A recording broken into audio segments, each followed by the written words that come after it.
In post-conflict environments, stability is often defined not by the absence of tension, but by how effectively competing political interests are managed over time. Now, in northern Ethiopia, a new political development is drawing attention, not because of immediate actions on the ground, but because of what it could mean for the country's fragile recovery process. A recent decision by the Tigray People's Liberation Front to revisit pre-war governance structures is raising important questions about the future of the peace framework established after the 2020 to 2022 conflict.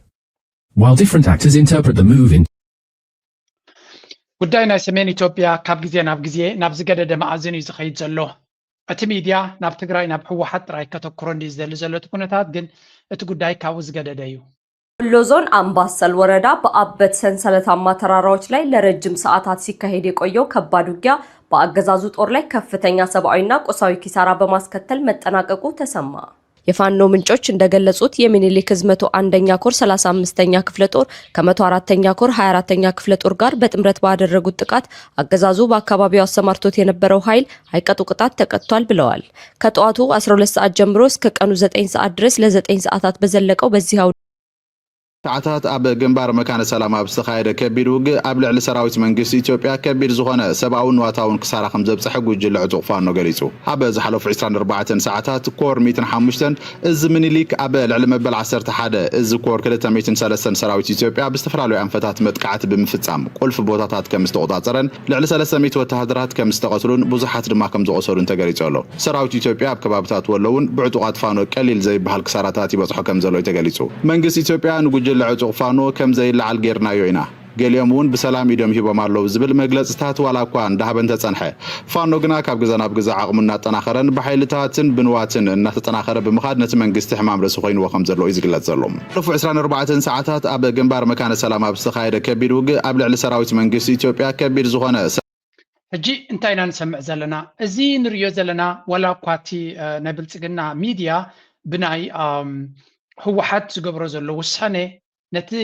ነቲ ዜናን ሓበሬታን ዓብላልነት ክፈጥረሉ ይደሊ እንተሎ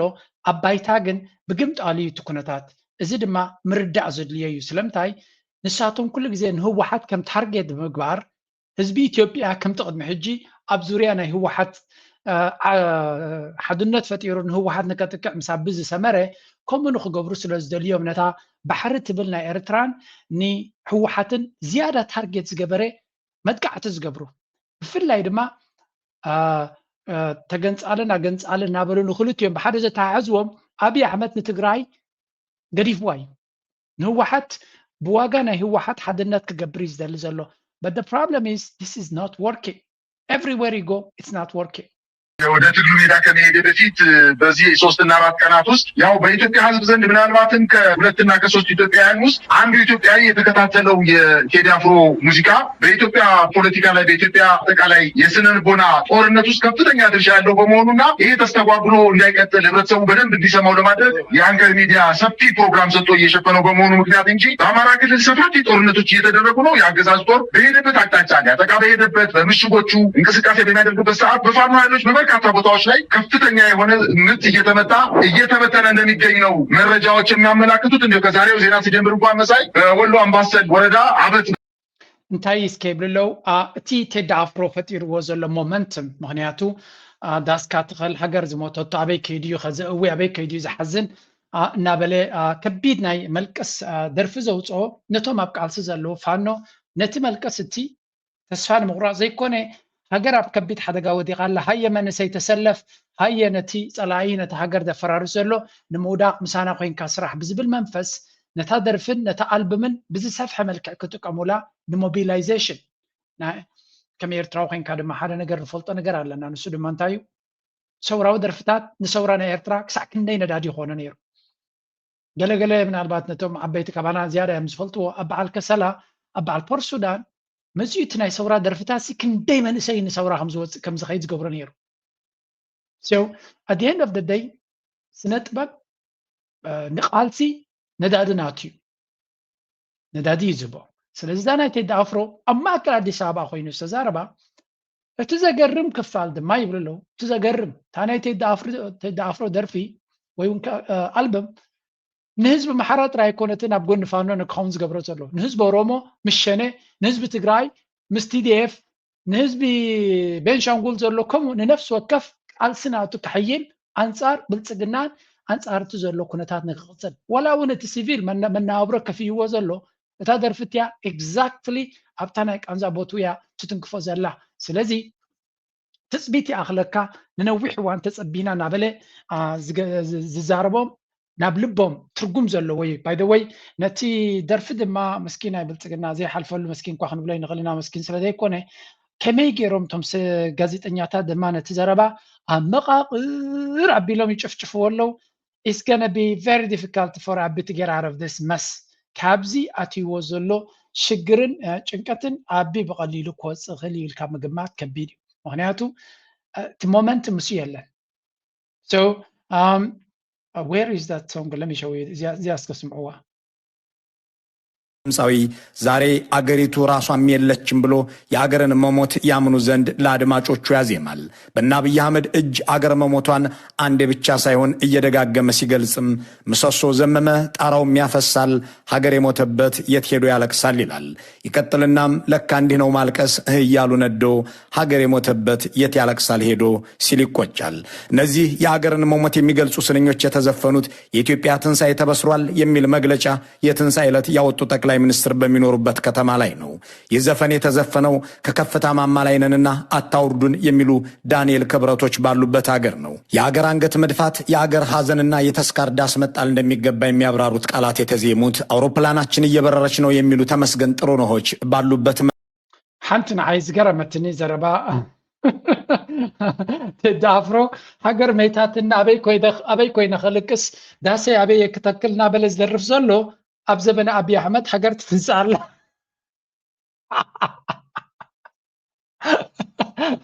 that's why ድማ ኣብን ቴዲ ናብ ሓደ ቦታ ኮፍ ክብላ ኣይኮኑን እዮም ዝበሃል ዘሎ ቴዲ ኣብይ ኣሕመድ ንጎሚ ሸጥና ቴሌቭዥንና መፅእ ደርፊ ስለዘይደርፍ ምርታይ ዝብል ዘሎ ትንሳኤ ናይ ኢትዮጵያ ነበስር ኣለና ኢትዮጵያ ተንሲኣያ ኢትዮጵያ ወይክን ኮይና ተበራቢራ እያ ኢትዮጵያ ትሕንበብ እያ ዘላ ዓለም ብኢትዮጵያ ትግረም እያ ዘላ እዩ ዝብሎም ዘሎ ቴዲ ኣፍሮ ድማ ኣገሩ ዝሞተቶ ሰብሲ ኣበይ ከይዱ ክልቅስ ክእል ኣበይ ኮይንካ ንመን እዩ ዝንገሮ እንታይ እዩ ዝግበሮ እዩ ዝብል ዘሎ ስለዚ እታ ደርፍን እቲ ኣልበምን እታ ደርፊ ናይ ቴዲ ኣፍሮ ልቢ ናይ ሰባት ከም ዝተንከፈት እዩ ዝንገር ኤግዛክትሊ ነቶም ሰባት ኣብ ልቦም ዘሎ ስቃይን ቃንዛን ኤግዛክትሊ ንዑ ታች ከም ዝገበረት እዩ ዝንገር ዘሎ ብግምጣሉ እንዳ መን ኢኻ ትብሎም በዓል ባሻይ ድማ መን ኢኻ ትብሎ ንሱን ቶም ጭፍሩን ኣብይ ኣሕመድን ብልፅግናን ድማ ፈፂን ካብ ካልእ ዓይነት ህውተት እዮም ዘለዉ ስለዚ ንከምዚ ዓይነት ዲስፓሪቲ ፍልሊ ማለት እዩ ኣብ ሓንቲ ዓዲ ከም ዘየለውን ሓደ ዓይነት ክውንነት ከም ዘይብሎምን ሂወትናን ሂወትኩም ኣነስ ከይተረዳእ ናብ ግጥሚ ከይኣ ትፈርህ ኣለኹ በቲ ኩነታት ንሪኦ ዘለና ናይ ካሕሳይ በርሀ ካሴት ደርፊ ተዝክርዋ ናብራና ትብል ደርፍና ትባዕ ስለዚ ናብራና ናብራኹምና ንበይኒ እዩ እናበለ ኮንትራስት ናይቲ ሂወት ጓል ሃብታምን ወዲ ድኻን ዝነብርዎ ኣብ ገዛና ደርሆ እኳ ንጋዶ ኣብ ገዛኹም ግን ኩሉ ግዜ ምቾት እዩ ዘሎ ትብል ግጥሚ ዝክራኒ ልክዕ ከምኡ ገይሮም እዮም ኣብዚ ናይ ኢትዮጵያ ኩነታት ድማ ዘብልዎ ዘሎ ምክንያቱ ኣብይ ኣሕመድ ነቲ ኮንትራስት ነቲ ፍልልይ ኣመና እያ ገሂድዎ ዘሎ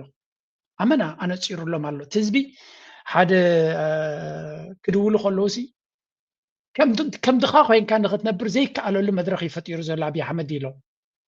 ማለት ኢትዮጵያ ዓዲ ድኻታት እያ ነይራ ስቲል ድኻ ሃገር እያ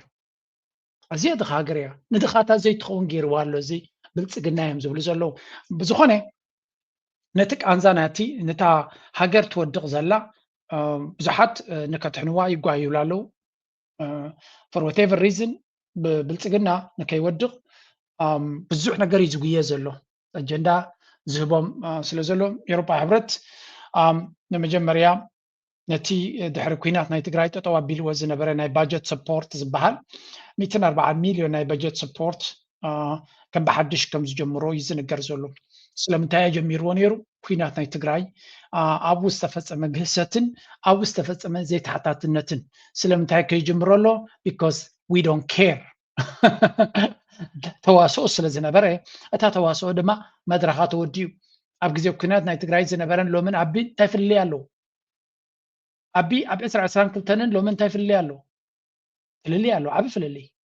عبت جزيتي قبل على تجارب تراي قفعنات نيرو لومي ناي تجارب قفعت طبعا يبلن نبى محرق قتيلو نبى روما قتيلو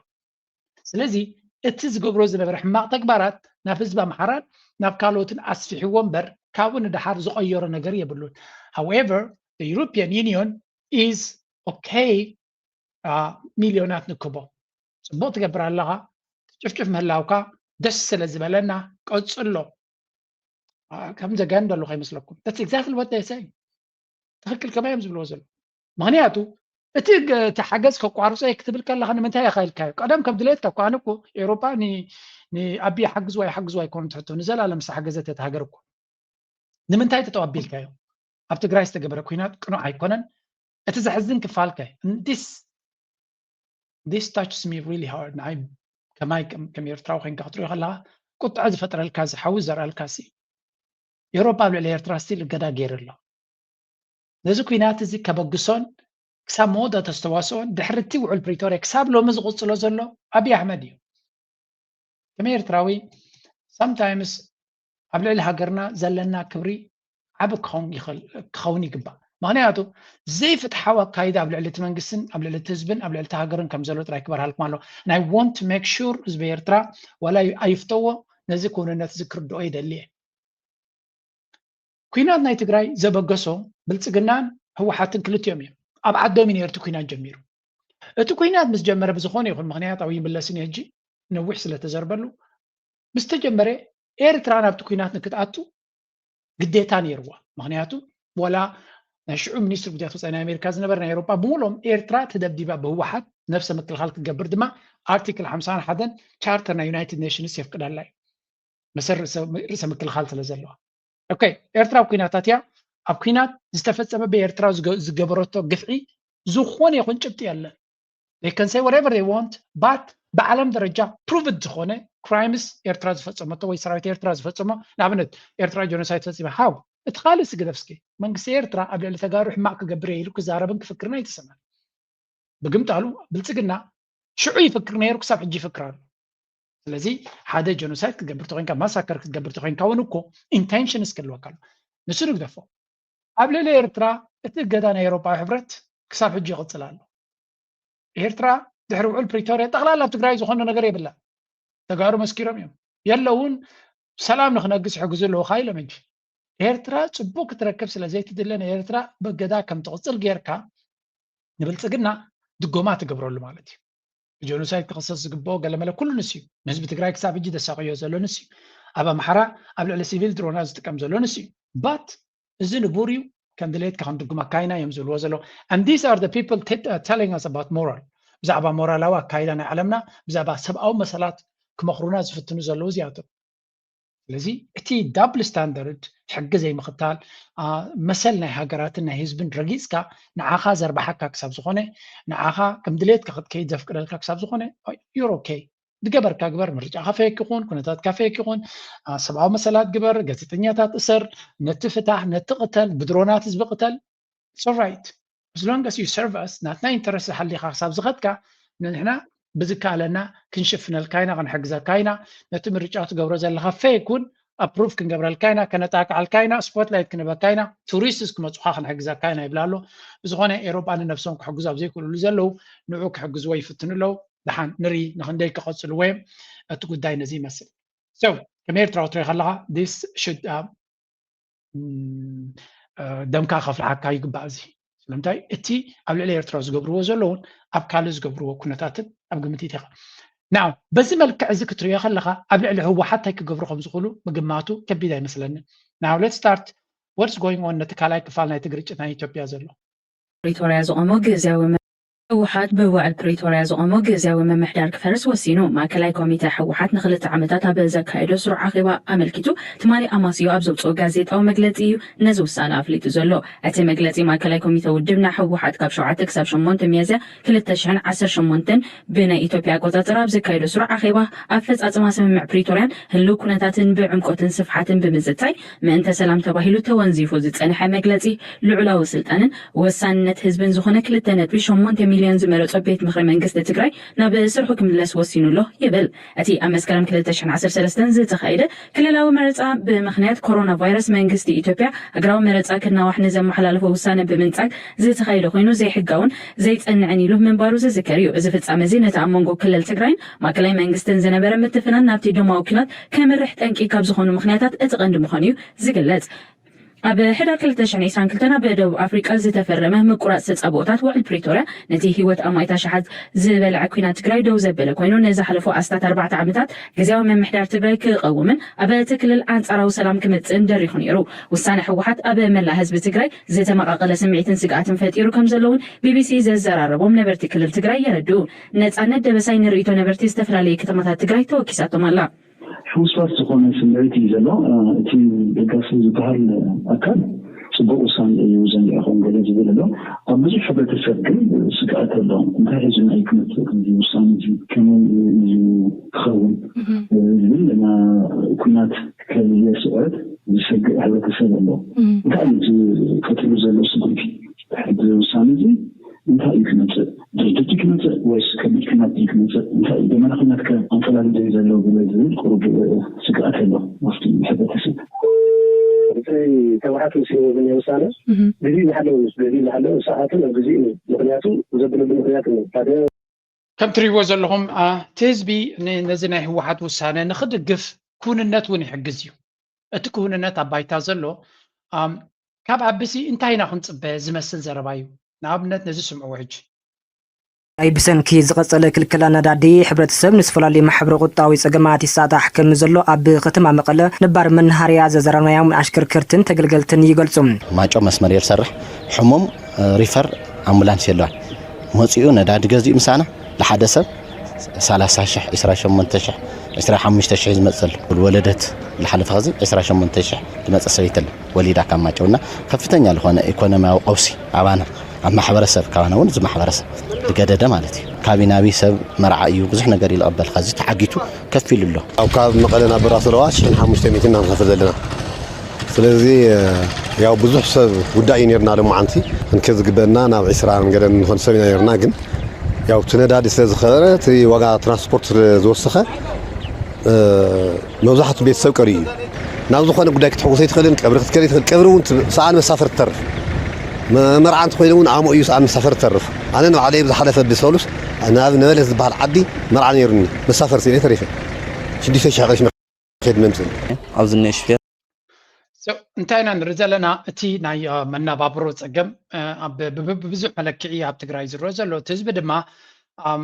ንክልተ ሰለስተ ዓመት ተጸቢና ኢና ፈቲና ኢና ምስቲ አብይ አሕመድ ሽክርና ንክፈትሐልና ክንረዳዳ ፈቲና ኢና ወላት ህወሓቱን ከም ይዝብል ዘሎ ኩሉ ተፈቲኒዩ እቲ ብልጽግና ግን ንዓና ዕድል ክበና ድሌት ዘለዎ ይኮነ ንዓና ንኸይነብር ብኩሉ መንገዲ ዝጻባአና ዘሎ ስለዚ ካላ ማራጽ ክንደል ግድን እዩ ናትና ረብሓ ካብ ልመና ጥራይ ክኸውን ኣይክእልን እዩ ዝብል መደምደምታ ዝበፅሐ ዝመስል ዘሎ ደገፍ ድማ ይረክብ ኣሎ እዚ ማለት ግን ብኩሉ መንገዲ ኣብ ጎኑ ደው ዝበሉ ኣለዉ ክትብልካ ትኽእልኒ ኢኻ there is strong opposition ነዚ ጉዳይ እዚ ብተሪሩ ዝቃወምዎ ሰባት ኣለዉ ንምንታይ ይቃወምዎ ኣለዉ ድማ ንኽትርድኦ ከቢድ ኣይመስለንን for example I can give you ክልተ ዓይነት መግለፂ ተዋሂቦም ኣለዉ ሓደ ካብቶም ብልጽግና ክምልስ አይደልን እንደሎ ኣብ ብዙሕ ድስኩልኩላት እዩ ስለ ዘሎ ንዑ ክምልስሉ ግን ካልኦት ሰባት ቀሪብ ኣሎ ሓደ ካባቶም ጌታቸው ረዳ ወይ እውን እዚ ፕሮፌሰር ዝብልዎ ዘለዎ እዩ ጫና ክውስኑ ክስካብ ዝተፈቀደሎም ሰላማይ ክህሉን ክብል ፕሮፌሰር ክንደያ ገብረ ህይወት ገሊጹ ድሕሪ ውሳነ ማእከላይ ኮሚቴ ህወሓት መራሒ ሰልፊ ስምረት ፕሮፌሰር ክንደያ ገብረ ህይወት ብትሪ ተቃውሞ ገሊጹ ኣሎ ገበርነኛታት ዝበሎም ጉጅለ ህወሓት ክሳብ ዝሃለወ ሰላም ከም ዘይህሉ ይሓቢሩ ፕሮፌሰር ክንደያ ኣብ ትግራይ ዘሎ ጉጅለ ገበርነኛ ዝበሎ ቅድሚ ኩናት ዝነበረ ቤት ምክሪ ክልል እቲ ኣብ መወዳእታ 2012 ቋፅራ ግዝ ዝተመስረተ ናብ ንቡር ንምምላስ ክልላዊ ምምሕዳር ንምፍራስን ምስ ጎረባብቲ ሃገራት ዘይሕጋዊ ዝምድና ንምጥንኻርን መግለፂ ኣውፅኡ ኣሎ ክብል እዩ ንህወሓት ከሲሱ እዚ ተግባራት እዚ ነቲ ኣብ ፕሪቶርያ ዝተኸተመ ስምምዕ ሰላም ዝነጽግን ነቲ ኣብቲ ክልል ዘሎ ስቡር ሰላም ብቐጥታ ብሓደጋ ዘእቱን ምዃኑ ኣመላኺቱ ከምዚ ዓይነታት ንጥፈታት ብኩሎም ፈተውቲ ሰላም ውድባት ክኹኖን ይግባእ እዚ ገበነኛ ጉጅለ ክሕተት ኣለዎ ክብል እዩ እቲ ፕሮፌሰር ንነበራት ብጾቱ ኾኒኑ ዘሎ እዞም ዋዕላታት ኩናት ዕጫና ክውስኑ ክስካብ ዝተፈቀደሎም ሰላማይ ክህሉን ይክብል እውን አጠንቂቁ ብካል ወገን ፖለቲከኛ አብርሃ ደስታ ኣብ ውሳነ ሕወሓት መሰረት ገይሩ ከምዚ ዝብል ርእይቶ አካፊዱ ኣሎ ቀዳማይ ነገር ፓርቲ ንቤት ምኽሪ ናብ ስርሑ ክምለስ ወይ ድማ ከይምለስ ክውስን ስልጣን የብሉን ካልኣይ እቲ ብህዝቢ ተመሪፁ ዝተባሃለ ቤት ምኽሪ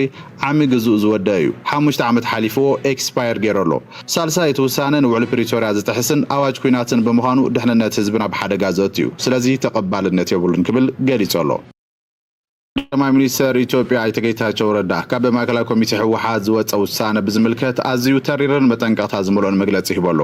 ኣይተ ጌታቸው ረዳ በመግለፂኡ ከም ዘስመረሉ መንግስቲ ፌደራል ንመድረኽ ስልጣን ፕረዚደንት ግዜያዊ ምምሕዳር ትግራይ ጀነራል ታደሰ ወረደ ምንውሑ ሕወሓት ዘይምቕባሉን ካብኡ ሓሊፉ ድማ ነቲ ቅድሚ ውግእ ዝነበረ ባይቶ ክልል ናብ ስራሕ ክምለስ ምውሳኑን ነቲ ዞባ ናብ ዝኸፈ ሓደጋ ዘእቱ ክብል ገሊፅዎ እዩ ኣይተ ጌታቸው ረዳ ስጉምቲ ሕወሓት ነቲ ቅድሚ ኩናት ዝነበረ ዝተወሰነ ፖለቲካውን ምምሕዳራውን ስጉምትታት ናብ ዝነበርዎ ንምምላስ ቀንዲ ማእኸሉ ገይሩ ዝተፈረመ ስምምዕ ሰላም ፕሪቶሪያ ብተግባር ዘፍረሰን ባዶ ዝገብርን ምዃኑ ኣብራህሪሁ ከምዚ ትሪእዎ ዘለኹም ከቢድ ዝኾነ ፈተና ወይ እውን ምልውዋጥ ናይ ቃላት ኢና ንርኢ ዘለና እዚ ኸ እንታይ ዘርኢ ሕጂ እታ ኩዕሶ ናብ ሜዳ ናይ ብልፅግና እያ ክትከውን ወሪዝ ግብረ መልሲ ናይ ኣብዪ ኣሕመድ እንታይ ክኸውን ገለገለ ምንጭታት ከም ዝብልዎ ዘለዉ ታደሰ ወረደ ሃዲሙ ናብ አዲስ አበባ ከይደኹም ዘሎ ዝገልጽ ሓበሬታ እውን ኣሎ በጣም ኣብ ካልእ ድማ ዝሰምዖ ዘለኹ ድማ ካብ ትግራይ ክወፅእ ከም ዘይብሉ እውን ተኣጊዱ ከም ዘሎ ዝገልጽ ሓበሬታ ኣሎ ስለዚ I cannot say exactly what is going on ምስ ታደሰ ወረደ እንታይ ይገብር ኣሎ ሓደ ዝተወሰነ ነገር ክነግር ኣይክእልኒ ስለዚ ኣብ ሰሜን ኢትዮጵያ ጥራይ እንታይ ንርኢ ኣለና ንኩሉ ክትተሓሓዞ ክትክእል ኣለካ እንታይ ኢና ንርኢ ንሰምዕን ዘለና ክልል ኣምሓራ ዘሎ ኩናት بمطعن الناس في عبد خدلو زلو معراب تقرأ زبالت ري ولهم كل الأمحرة تكوينات نبرتاي خيط كل زلو تأمحرة حد النتو حيلو برتعو زخونا من قصاصات يقبرالو كنبل كلنا عبد تقرأ دما نتكونتات عجزة لو اليوم تنتقارو لو نتهم كمالو سيفتن لو مزخلو زلو شغل قول التاريخ هاجن معراب تقرأ فانو ناتنايو مستقارو كنو واقعينا كقل ملازي بالزربا يلن كم زو زربا سلازي دارقا بدحر مغارجة ترداديهم ديهم دلو ويسنتايو نفس وكف سب نناتو علامة ناتو بدما قدام علامة ناتو بلسقنايو أبي أحمديو سلازي let's focus on the main enemy زلو عند علامة بلسقناي نابو نتوكر عقمنا قلبتنا ميديانا كله نابتي كأند سألاي نتوكر زبل زلو نا إثيوبيا شقرقن مودة وني يبلون there is another segment لنك أنا سمع زلو نسلما زقود داينا السودان زتا حازيو اتي بعلاتهم زمس ودع مسرع أبعدهم زقبرو زلو خاسمو قومز عسكيرو زلو قوجل عتوق RSF تقعت دكا انستيو مغرفتن مقتلتن حاويسو ابل على حزبت كباب زسك حكي حقستاتن سقايني فصم كم زلو تغليصو بجنرال محمد حمدان داغالو زمرا حبز حجوان انصار البرهان زمرحو منግስት ሱዳን አበ ደማው ኩና ተዋፊሩ ዘሎ ትኸውን بفقاد መንግስት ኢትዮጵያ ናብ ክልል ቤኒሻንጉል ጉሙዝ ከም ዛተውን አበል على ሰላማውያን ሰባትን ነበርት ቤኒሻንጉል ጉሙዝን ዘስክ حكي ግፍዕታት ይፈጽም ህላውን ተገሊጹ ዘሎ አበላት ጉጅል عتوق ሀብት ህጹጽ ደገፍ RSF ሱዳን መቅታል ሰላማውያን ሰባት ምዕማጽ ደቂ ኣንስትዮን ቅንጸላ ሲቪላትን ዘካይዱ ዘለዉ ኮይኖም ናብ ሆቴላት ኣትዮም ድላዮም ድሕሪ ምጥቃም ናይ ዝተገልገልሉ ሒሳብ ከከፈሉ ንብረት ዘሪፎም ዝወጽሉ ኩነታት ብስፍሓት ከም ዝተራእዩ ጸብጸባት ዘቃልዑ ዘለዉ ምንጭታት ካብቲ ከባቢ ከም ዝሓበርዎ ንብረቱ ብጉጅለ ዕጡቕ RSF ዝተዘረፈ ሓደ ነባር ቤኒሻንጉል ንብረተይ መልሱ ለይ ብዝብል ንሓደ ኣባል RSF ድሕሪ ምቕታሉ ተጋደልቲ ጉጅለ ዕጡቕ RSF ኣርሜናዊ ሕነ ምፍዳይ ስጉምትታት ብምፍጻም ብርክት ዝበሉ ንጹሃት ነበርቲ እቲ ከባቢ ከም ዝቐተሉ ተገሊጹ ኣሎ መራሕቲ ጉጅለ ዕጡቕ RSF ሓደ ካብ ኣባልና እንተመይቱ 10 ነበርቲ እቲ ከባቢ انت زغتلو يحيس زبل صلن تعبيتن زرباتات كزاربو خمس تسمعون تغريصلو شفتا بعد خان دحريتي خا كبرد ما يتركبني خا كم زبحال نهزبو اب سودان نهزب السودان بمسقاي ناي عمتات تمكرو زغبره كم دما اب تشاد نتوم زنقدو زنبر هاجر ونتزبي الناس ساقيه كندي سبزقتله بدم ناي نصحات زيچقوي ودب وي ون حدا اشبار ودب ناب عد خان دحريتي خا دن بتنسوق قبر زخل حق البونت كايدا كتسكع كيبل كان ابي احمد جن زي نغرات زون تبصح يكونن دعم سريع ابتي بين شانغول زبال بوتا زقبر زلو قفعي ان نسمع زلنا زي دما اكل نايت زخيه زلو كنتاتيو ابزي بلو نايل زبال بزي بين شانغول غيرو يات سلو زلو كاوي بقى سلو زلو بتدغاغام كزرب صنحيو ازي كم زيلو نهلو خلو حدا قد اسمع بال دما ناي قرن افريقيا يكايدالو نكتاتلو In Sudan, which is witnessing one of the world's worst humanitarian crises, has been a battleground for competing foreign powers. However, things are now changing rapidly. According to a report by Reuters, Pakistan has put a $1.5 billion weapon sales to Sudan on hold. The arms deal has reportedly been put on hold after Saudi Arabia refused to finance the deal and asked Pakistan to terminate the agreement. In the month of January this year, Reuters had reported the deal was in the final stages. ሕጂ ሓደ ነገር ንርኢ ኣለና አልቡርሃን ኣብ ስዑድያ ኣገዳሲ ርክብ ድሕሪ ምግባር ናብ ዑማን ገፁ ኸይዱ ከም ዘሎ እዩ ዝንገር ዘሎ ኣብዚ ከም ትሪእዎ ፀናሕኩም ድማ ደረዚስ ብሮይተርስ ዝወፀ ሓበሬታ እናቐፀለ ድማ ዝኸይድ ዘሎ መንግስቲ ሱዳን ብምስ መንግስቲ ስዑድያ ሓደ ዝርርብ ኣካይዱ ከባቢ 10 ክንደይ ዝኾና ነፈርቲ ኩናት ብናይ ስዑድያ ገንዘብ ካብ ፓኪስታን ክግዛኣሉ ተሰማሚዖም ከም ዝነበሩ ዝዝከር ኮይኑ እዚ ጉዳይ እዚ ግን ክሰርሕ ኣይከኣለን ዋይ because according to the Reuters ስዑድያ ሓደ እቲ ኩናትን ኩነታቱን ፈጢርዎ ብዘሎ ስዑድያ ንባዕላ ብናይ I mean I can just connect you with the situation ሓደ ካብቲ ኣጋጢሙ ዘሎ እቲ ማእከላይ ምብራቅ እንታይ ገጢምዎ ኣሎ ትፈልጡ ኢኹም ስለዚ ብሰንኪ ናይ ማእከላይ ምብራቅ ገጢምዎ ዘሎ ስዑድያ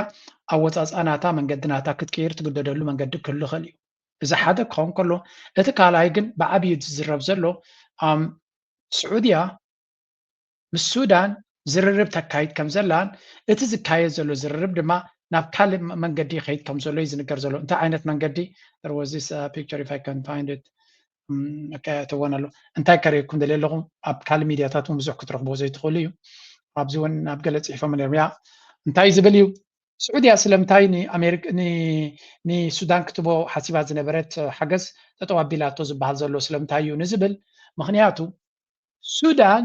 ንዳዕመ መሰረዕ ብዘይቲ ናይ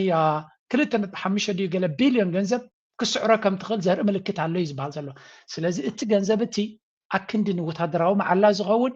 ንቢዝነስ ፎረም ኣብዚ ቀረባ ስዑድያን ሱዳንን ሓደ ዓቢ ናይ ቢዝነስ ፎረም ክገብሩ እዮም ኣብዚ ቢዝነስ ፎረም ድማ ካምፓኒታት ናይ ስዑድያ መንግስቲ ስዑድያን ኣብ ሱዳን ኢንቨስት ንክገብር ዝግበር ዘሎ ኩነታት ኣክንዲ ንወታደራዊ ቴክኖሎጂ ክንዱ ቢልዮናት ትገብር ናብ ቁጠባ ናይ ሱዳን እንተተገብረ ይሓይሽ ዝብል ስነ መጎት እናሓየለ ይመፅእ ስለ ዘሎ እዩ በቲ ኢማራት ወሪድዎ ዘሎ ኩነታት ዳዕመ መሰረዕ ንነዊሕ ክቐፅል ኣይክእልን እዩ ዝብል ገምጋም እውን ይግበር ኣሎ እንተቐፀለ እውን በዚ ዝነበሮ ሓይሊ ክቐፅል ኣይክእልን እዩ ስለዚ ነታ ሱዳን ከም ሃገር ንኸፍርሳ ዘለዋ ዓቕሚ ናይ ብሓቂ ኣብ ምልክት ሕቶ እዩ ኣትዩ ዘሎ እዩ ዝበሃል ዘሎ so this means ብስምንታይ ከተተሓዘለካ ምስታ ግምጣል ዘላ ዜና እታ ግምጣል ዘላ ዜና ድማ እንታይ ኢማራት እንታይ ትደልል ኣብዚ እዋን እዚ I can give you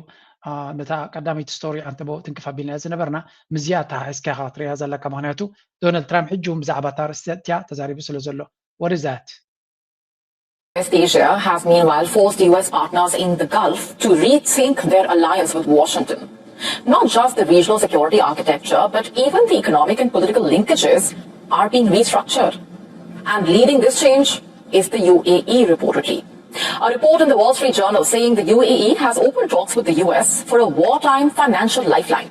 According to the report, the UAE's central bank governor has discussed the idea of a currency swap line with the US Treasury Secretary and officials from... So, the zena is the abi zena ኮይኑ ዘሎ abi zena ኢማራት ብሰንኪ ዝወረዳ ሽግር ካብ ደገፍ ናይ ቁጠባ ናይ ገንዘብ ካብ ኣሜሪካ ተሓትት ከም ዘላን እዚ ተሓቶ ዘላ ደገፍ ድማ ኣሜሪካ ክትባድ ኣይትባን ወላ እኳ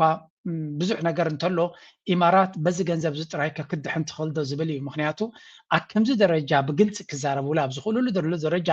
ሕጂ ድማ ክሳብ እዚኣ ሰዓት ንሪኦ ዘለና ምቁራፅ ናይ ተኽስዲ ክቕፅል ወይስ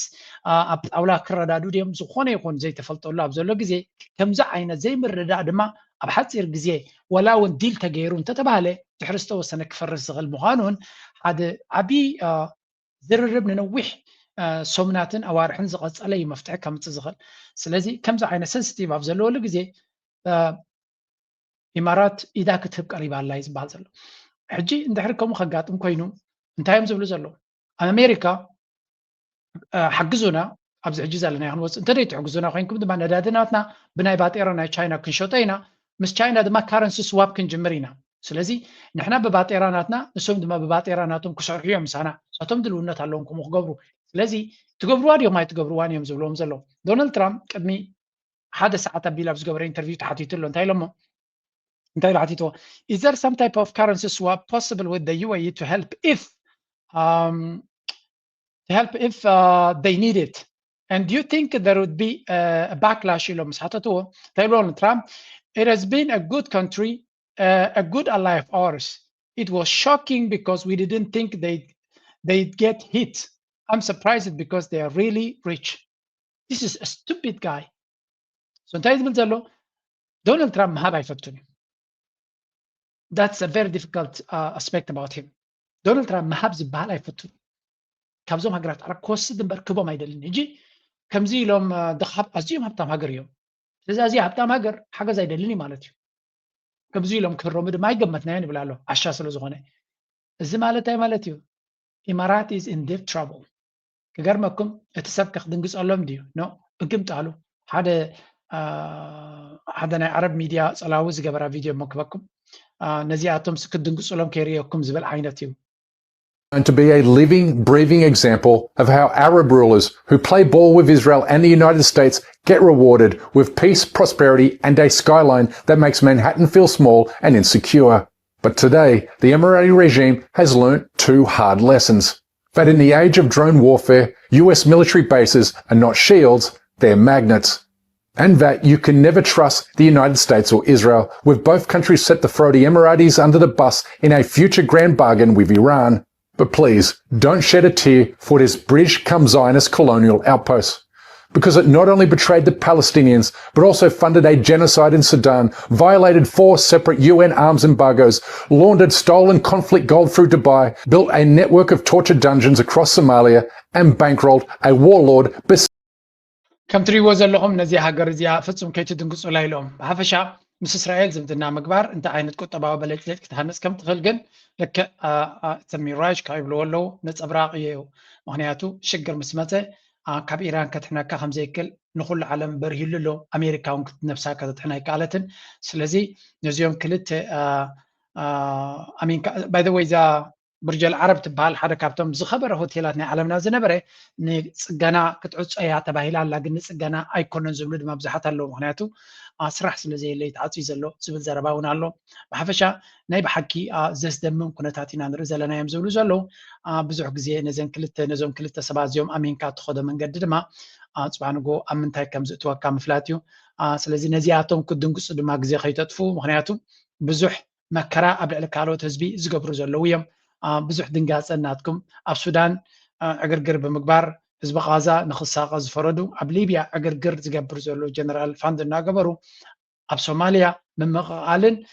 ውጥቀትን ንክቀላጠፍ ዝገበሩ እዮም ስለዚ ንዓታቶም ዝድንግፀሉ ምክንያት እውን ክህሉ የብሉን እዮም ዝብሉ ዘሎ ኩሉ እዚ ንዛረቦ ዘለና what does that even mean እንታይ ትርጉም ናቱ እቲ ትርጉም ናቱ ኢማራት ኩነታት ናታ ከቢድ እዩ ዘሎ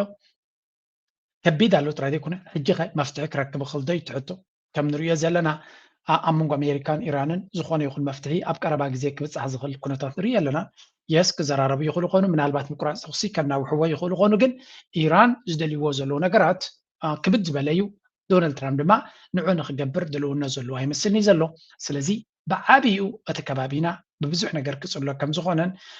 ገለ ብዙሓት ኪላታት ዝግምግምዎ ዘሎ actually it's quite the opposite እቲ ከጋጥም ዝኽእል ዝበሃል ዘሎ ምዕፃው ናይ ባቤል መንደብ ምዃኑ እዩ ዝያዳ ዝግምገም ዘሎ the situation aggravates or exacerbates in or what is called now escalation ladder if it escalates in Hormuz in between America and Iran in that theater and the next theater is between in the Bab al-Shab where if it further that's the next one which is already ብሓፈሻ እቲ ዝቕፅል ኩነታት ብቐሊሉ መፍትሒ ክርከብ ዘይኮነሲ እቲ ዕፅዋ ካብ ሆርሙዝ ናብ ባቤል መንደብ ከምኡ ድማ ኣብቲ ስትሬት ኦፍ ማላጋ ዝበሃል እውን ክካየድ ከም ዝኽእል ስለዚ እቲ ዕፅዋን ክባን ብሕጂ እናቐፀለ ክኸይድ ዝኽእል ትረንድ ምዃኑን እቲ ኣቲናያ ዘለና ደረጃ ናይ ውድድር ናይ ሓያላት ይኹን ዋላ እውን ማእከሎት ሃገራት ንኣሽቱ ሃገራት እውን ኣብቲ ጉዳይ እቲ ፈትየን ፀሊአን ፀግዒ ናይ ሓደ ክኾና ወይ እውን ምስ ሓደ ንክፅጋዓ ፀቕጢ ይግበረለን ስለ ዘሎ እቲ ፅልዋ መሊሱ ክቕፅል እዩ ስለዚ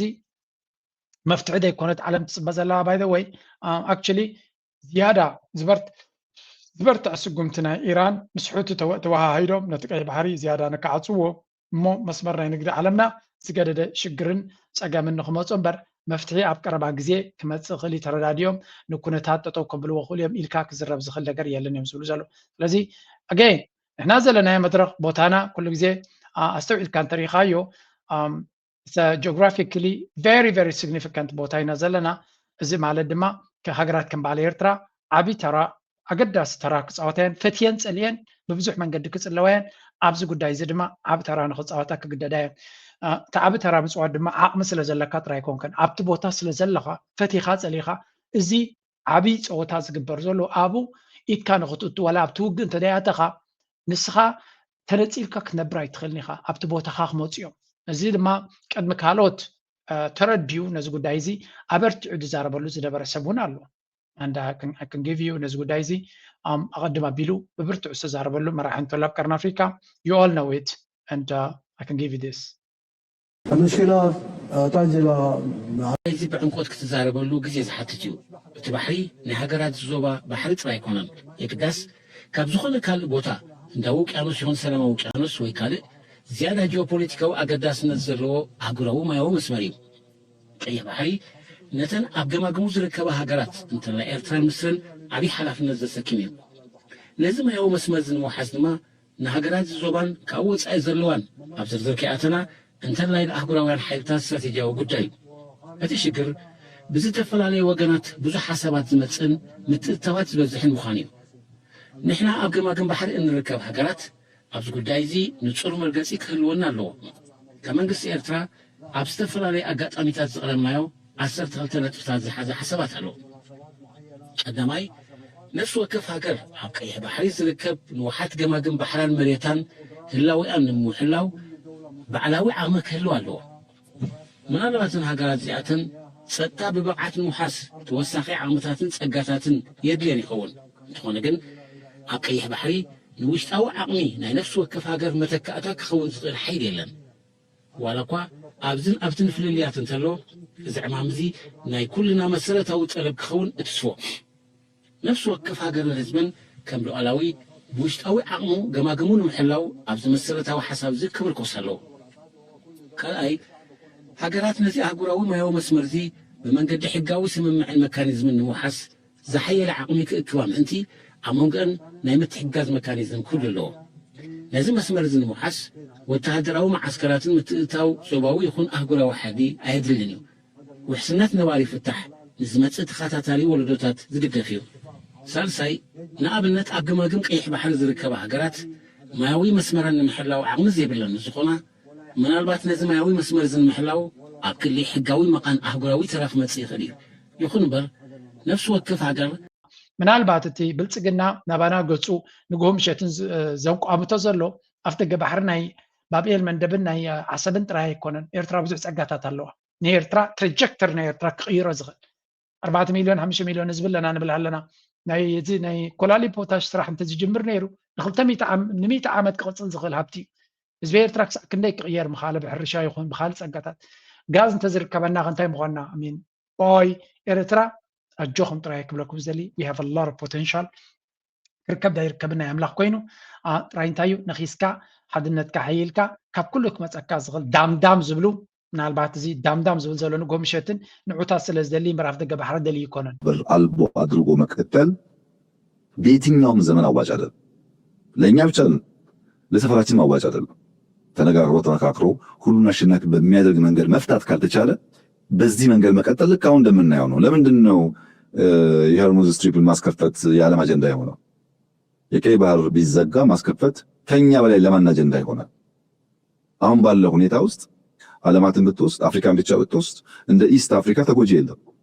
ኖርዝ አፍሪካ ሀገራት ሁሉም ወደብ ያላቸው መሆናቸው ብቻ ሳይሆን ሜዲትራኒያን ሲ ስለሆነ ለአውሮፓ ቅርብ ስለሆነ ልክ እንደኛ በኢስት በኩል አይደለም ያሉት ወደ ዌስት ፓርት ብትሄዱ ናይጄሪያ ህውተታይ በቃ ቀይ ባሕሪ ንምውሓስ ከም በዓል ሕና ሳው ክነኣቱ ኣለና ይብላሉ ዓዱ መሬቱ ከውሕዝ ዘይከኣለ ህዝቡ ኣብ ውሽጢ ዓዱ ዘሎ መሬቱ ዘሎ ከውሒ ዘይከኣለ ኣብ ባሕሪ ሰጊሩ ለውጢ ንክገብር እዩ ዝዓፍር ዘሎ ብርግፅ እታ ኣጀንዳ ናይ መን ምዃና ንርዳእ ኣለና ንሱ ብዛዕባ ባሕሪ ይዛረብ ኣሎ ህዝብ ድማ ብዛዕባ እንታይ ይዛረብ ኣሎ ሄደው የሉና ተጋድሎውን በተመለከተ በየጊዜው የሚወጡትን መረጃዎች እግር በእግር እየተከታተልን ማቅረባችንን እንቀጥላለን። አሁን አጠቃላይ ያለው ቁመና ምን ይመስላል? ምርጫ ለማካሄድ አገዛዙ የተለያዩ ተልእኮች የተሰጣቸውን መዋቅሮቹን በየቦታው እንደበተናቸው ይሰማል። ምርጫው ለማካሄድ ቆርጦ የተነሳ ይመስላል። የምርጫ ቦርድ ኃላፊነቱን ለመከላከያ ሰራዊት ያስረከበ ነው የሚመስለው። በተለይ በአማራ ክልል መከላከያ ሰራዊት ነው የምርጫ አስፈጻሚ። ምርጫ በተመለከተ ጉዳዩን እያስፈጸመ አብይ አሕመድ ንምርጫ ኣብ ዝዳለወሉ ዘሎ እንታይ እዮም ዝብሉ ዘለው ትፋኖ ጠቕላላ ይደገፎን ኣሎ ጥራይ ደይኮነስ ከደስክሎ ተበጊሱ ዘሎ ስለዚ ናይ ህላዌ ፈተና ኣብ ዘጋጢሙና ኣብ ዘለወሉ ግዜ ምርጫ ዝበሃል የለን እዮም ዝብሉ ዘለው ነቲ ምርጫ ናይ ብልፅግና ድማ ሰራዊት ወይ እውን እቲ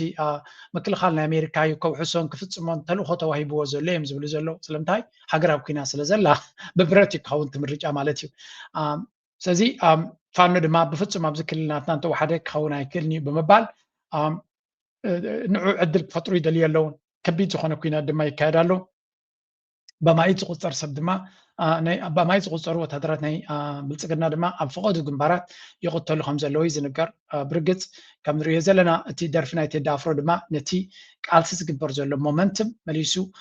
ወሲኹሉ ከም ዘሎን ብኩሉ መዳይ ንሪኦ ዘለና ድማ ኣብቲ ኩናት ብልፅግና ይሰዓር ኣሎ ጥራይ ደይኮነስ ኣብዚ ንኣብነት ሓደ ፀብፃብ ኣብ ሰሜን ናይ ጎንደር ዝተካየደ ማለት እዩ ልዕሊ 70 ወታደራት ተቐቲሎም ከምኡ ድማ እንታይ ይብላ ኣሎ መጀመርያ ወሎ ኣብ ወሎ ዝካየድ ዘሎ ኣብ ዝተፈላለየ ቦታታት እዩ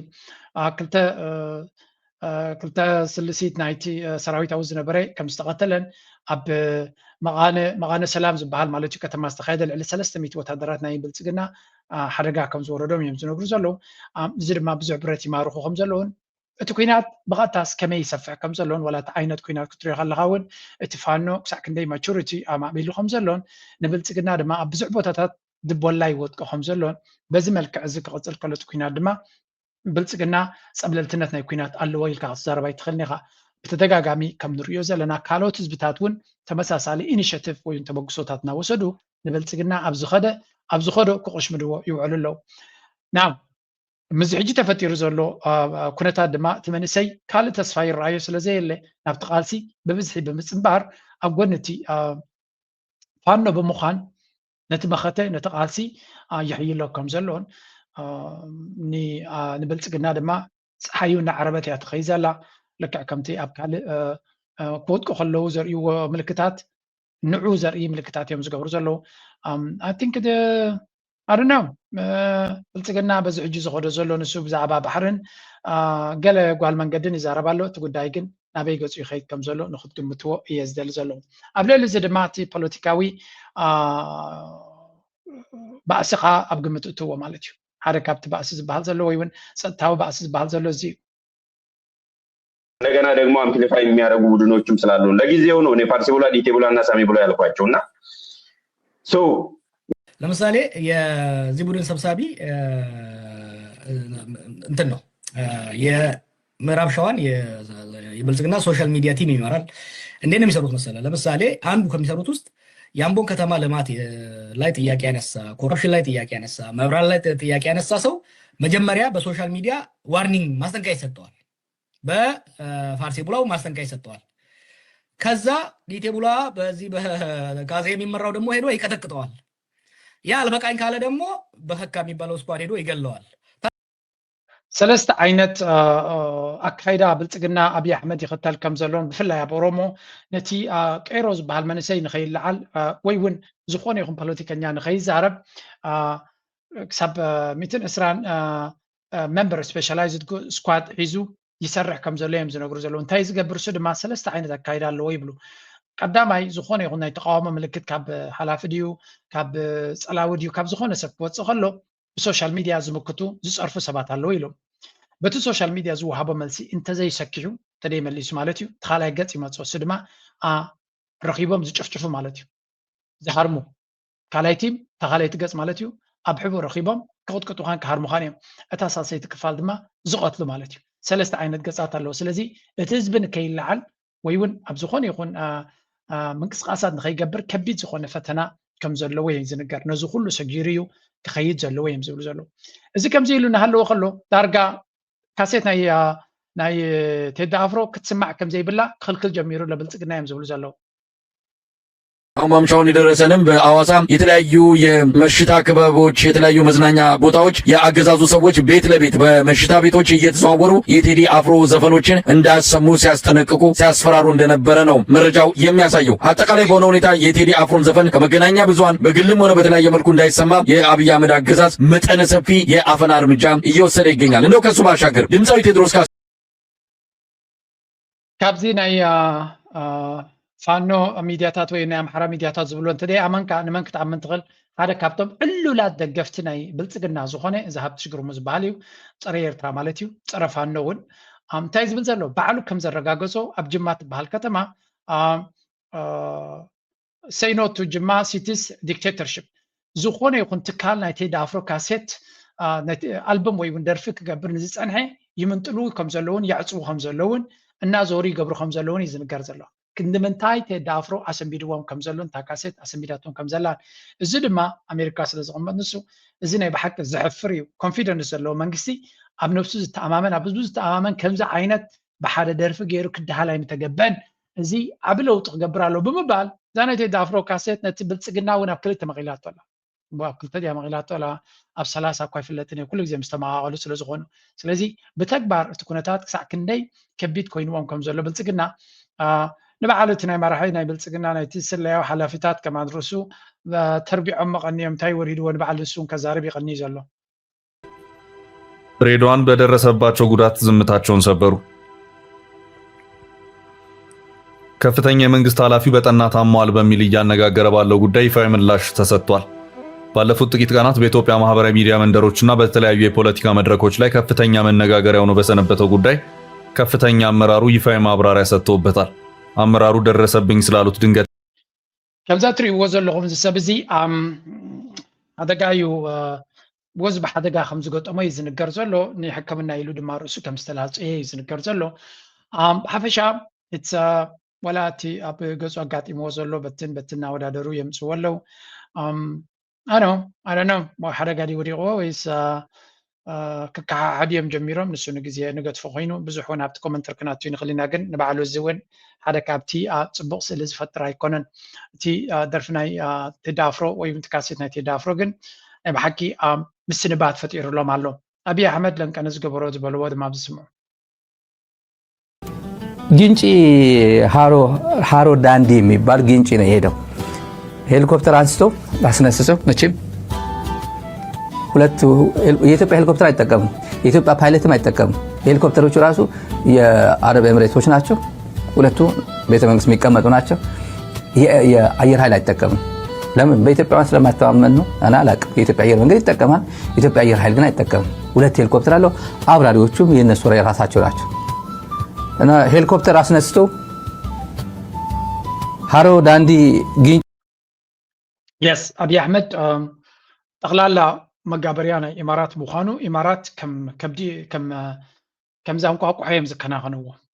and you understand why ስለምንታይ ኢማራት ክሳዕ ክንዱ ንዓቢ ክትግደሰሉ ከም ትኽእል ከም ኣባ ኣበይ ትረክብ ከም ዓቢ መጋበርያ ኣበይ ትረክብ ፍጹም ክርከብ ኣይክእልን ሙሉእ ብሙሉእ ኢዱ ዝሃበ ሰብ ስለዚ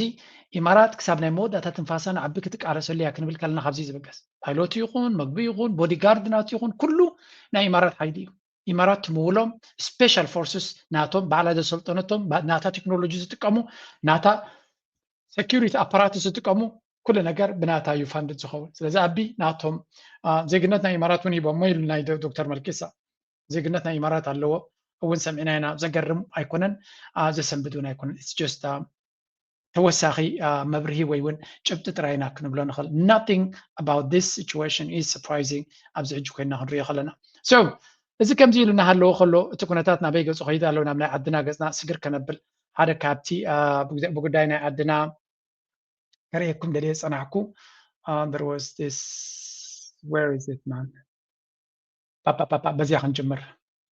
እዚያ እስከ ስምዑ ለይ ወይ ረአዩ ለይ እውን لمعت أفريقيا بإرترا درك إني متوار عقمين معباي عدلا سرح نمفتارن زعلما بروجكت بزت عطات من قدي سلاسل كمزلو أفليتو از بروجكت زي أكال نايتي بانك لمعت أفريقيا بإرترا نعمت هزكايدو استراتيجيكا وسرحات حرشان تحت أرض انكوينو نتي ترقا قاميز غصت زلوت سلوا لوت إيكونا أيرن من مكاز علم مخانو وسيخ يحبر بمسارة تي بعصة شعات ميزاك لتشعن إسران شدشين زوتة واناوي تسبسب تي بروجكت بسنك لبدا كوبيد عسر تشعتن اللي علي إسران 4 أوارح توقاريز وزت أنحكوان تخونا حجين أفتصمات بروجكت بزتعطف من قدي تمحيشي يبل أتي أبا مقابي تتخيل جمجم كابتم كان نتوز توتن عيسران حدن حسبتات هنسأتتهم 10 شمونتا مولو بمولو كم استزازمه زتتلم شططات بالعلي 200 حالنت ب50 جعة 200 تعود كم استمزجبه تتصبصب يحبر بتصادفنت حزبي عصدات 200 هكتار مريت داغماي نمحواي 3.1 مليون أقرب تتخيليو إذا سرح زي أبتي كبابي حامد كيباخن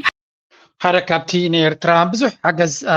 أقداس حجز زبركت الله زلون نبلو زلنا زي بانك لمعات أفريقيا أيو بحكي دسب لنا نقرتو لدما أبتنا قداس صلاتات نيرترا في اللي أبسعات كم دما بحرشة أقداس يكمونا في تكنولوجيك حجز كم زدلن أبانكينج سكتر وانك حجز كم زدل تناجير نيرو أدمع عندنا نايت بروجكتات يريوس لزلو أفس أسمع نايت بروجكت بلشونا بزي بقول من قدي سرح كم زلو يريوس لزلو دما مور سرحات نخبر كتو يقددلو أملاغ حجزهم كم زيوم عينت النتي قعزو من معبالنا يرتراوز حجزو دما نبحكي كقصلوا لنا يناندلي حانتي كاب وش تعدي زي مثلا فيديوز كخص معكم أب بزعبا توريزم يسكسمعوا قال تقاطع زي بالله سلزمنا تايكونه زناي ورتي ابتا حمش شو حزب لو غيزه زغبري ابتي سامر وعي زبال هناتات ايركا ناي كونسرت زحله فالنا تشاينا لو كسب نيجاتيف ناي بتحي انت عينت سلوا نفتر نخل بتنحنا بتحي كابوتنا بوتا زنقساس بتوم 20 شوعات ميتاويت كن قدامنت هيبوم ززورو وي كم قدامي علامه زسرعو فستيفالاتن اغاطاميتاتني سلازي اذا حدا ماركت حدا عدل يوم مالتي بنانا ابنت كنكيد انت وينا قال سنامراو صلوا الى انت يزلهو فستيفال كرمت يزكايد دياسبورا ايرتراويان نبعدنا خمصو خلو كلت علامه حيزون بيمطو مبزحته ماجوريتي مالتي فستيفال تزيتهلو عرفت سلازلاتهم سدرا بيتات كريهم زمطو مالتي فستيفال بمهلاوا ግን نتا سدرا بيت ናይ ንጻሕ ዕለት ንባዕላ ናብታ ናይ ፈስቲቫል ግዜ እዮም ዝቐኒዋ ማለት እዩ ምክንያቱ ፈስቲቫል ሓደ ካብ ክበፅሕዎ ዝደልዩ ኣጋጣሚ ስለ ዝኾነ ማለት እዩ ስለዚ ንሕና ኢና ነቲ ናይ በፃሒ ስነኣእምሮ ኮንትሮል ጌርና ጠለብ ናቱ ናይቲ በፃሒ ክንፈጥሮ ንኽእል ማለት እዩ ዳትስ ዋይ ና ሕጂ ኣብቲ ስነኣእምሮ ናይ በፃሒ እንታይ ዓይነት ፅልዋ ክንፈጥር ንኽእል በቲ ንሕና ነቑሞ ወይ ከዓ ንሰርሖ ኤቨንት ወይ ከዓ ኣጋጣሚ እዩ ድህነት ማለት እዩ ካልእቲ ቁጠባዊ ፅልዋ ዝበሃል እዩ እዚ إذا فيديو زي أبي الله تكون مسيلكم مجمريا كتفلتوا أبي الله مسيلكم أب الري لول بحري تبل channel كيتكم حجزوا أنا سبسكرايب جرى له حجزوا من تاي نت توريزم نه هاجرنا يتقل زلا بزعبات زار بوزلو توريزم نه هاجر كم يركا تعبيو كم يركا تسفعو زي حدا كابتي بزح كسر حلو زلو يو مالت نتيب دغزلو دياسبورا زمچو من قدي بخمي كحجز غلاب تهاجر بخمي ገንዘብ ከም ዘምጽእ ክትገብሮ ትኽእል ንኣብነት እቲ ሓደ ኤርዌይስ በረራታት 4 መዓልቲ ኣብሶምን ክውስኽ ምዃኑ ተነጊሩሎ ካልእ 2-3 ካልኦት ኤርላይንስ እንተመፅኦም ኣብ ዝደለኻዮ ግዜ ክትመፀሉ ትኽእል ፌስቲቫል ናይ ኤርትራ ኸ ስለምንታይ ሓንቲ ግዜ ጥራይ ዝግበር ምናልባት ከምቲ ፌስቲቫል ናይ ኤርትራ በስመራ ዝግበር እቲ ስርሒት ፍንቅል ድማ ንሶምን ከም ዝኸውን እሞ ንዑ ድማ ቀረባት ዝኸውን ብምግባር እቲ ሰብ ኣብ ካልእ ድማ ኣብ ካልእ ከተማታት ኣብነት ናይ ኣብነ ኣንበስ ንግደት ኣሎ ናይ ደብረ ሲና ንግደት ኣሎ ማርያም ዳዕሪት ኣሎ ኣብ መንደፈራ ከባቡን ካልእ ነገራት ኣሎ እቲ በዓላት እቲ እውን ከም ፌስቲቫል ጌርካ ንሶምናት ከም ዝኸውን ሰብ ኩላቶም ድማ ኣብቲ ኣጀንዳ ናይቲ ሃገር ኮይዱ ሰብ ክኸይድ ከሎ ነዚኣቶም እውን ክበፅሖም እየ ብምባል ክጥቀመሉ ይኽእል ስለዚ ናይ ብሓቂ ደስ ዝበለኒ ሰሚናርዩ ብዛዕባ ቱሪዝም ዓብዪ ስራሕ ከም ዘድሊ እዮም ዝዘራርቡ ዘለዉ ከይድኩም ስምዕዋ one of the كمزة عينت كاب عبدك ما تصخله بزح سب سلدير أي متصنعني but these are the kind of discussions we need أب هاجر تاي جبرالو زت ميت كتايرو لزلو قدات نسي مودة مزاجر خده سلام بيقولنا كم سنة حكا حاضر سنارك عدي تبغ صنيح خبت عامل زنبري لو تدات بزيت صنيح مالسي على خبت ذكر حكاية سيما فرون وعلو كان يرون يقدم قل أبزح لك عمتات هاي نقرن هجيك سيما فرون يرون ستبلو بأي غينا حيثوان اللي يسكرني حدا زي لو تير هاي نقرت هزبي تزمص دياسبورانا بعدون كاب عامل بزبني وحز ذكر عميل لبزمن حيش كل نجار قال لو تتعم زي نجار لبزمن حريقة حدا لو تي عم زي مقصرات لبزمن تنسيون ናይ ብሓቂ ደስ ዘብል እዩ ዘርሰናይ ናይ ብሓቂ ኣምባሳደር ናይ ኤርትራ ኣብ ዲያስፖራ ክንብሎ ንኽእል ኢና ምክንያቱ ሓደ ካብቲ ብዙሓት ኤርትራውያን ዝገብርዎ እዩ ግን ነቲ ዝኽየድ ጉዕዞ ፅቡቅ ጌርካ ክትገልፅ ምኽኣል ነቲ ኣብ ደገ ዘሎ ናብ ውሽጢ ዘሎን ነገራት ኮኔክት ኣብ ምግባር ክግበር ዝኽእል ስራሕ ድማ ቀሊል ስራሕ ኣይኮነን ስለዚ ዘርሰናይ ኣገዳሲ ስራሕ ምስ ናይ ሚድያ ሰብ ምዃኑ ምስ ስነ ጥበበኛ ምዃኑ ነቲ ኩነታት ሰባት ናብ ዓዲ ክመላለሱ ነቲ ኣብ ዓዲ ዘሎ ኩነታት ንደገ ዘሎ ምብፅፃሕ መልእኽቲ ምትሕልላፍ ኣገዳሲ ተራ ይፃወት ኣሎ የቐኒየልና ክብረት ይሃበልና ኣብ ሳዋ ሽኮራላትኩም ኬትኩም ስምዕዎምን ኣተባብዕዎምን እናበልኩና ኢሎም ኣርስ ኣብ ዝኹዴ ላይክ ምግባር ሼር ምግባር ኣይትረስዑ ብዚያ ክገጥፈኩም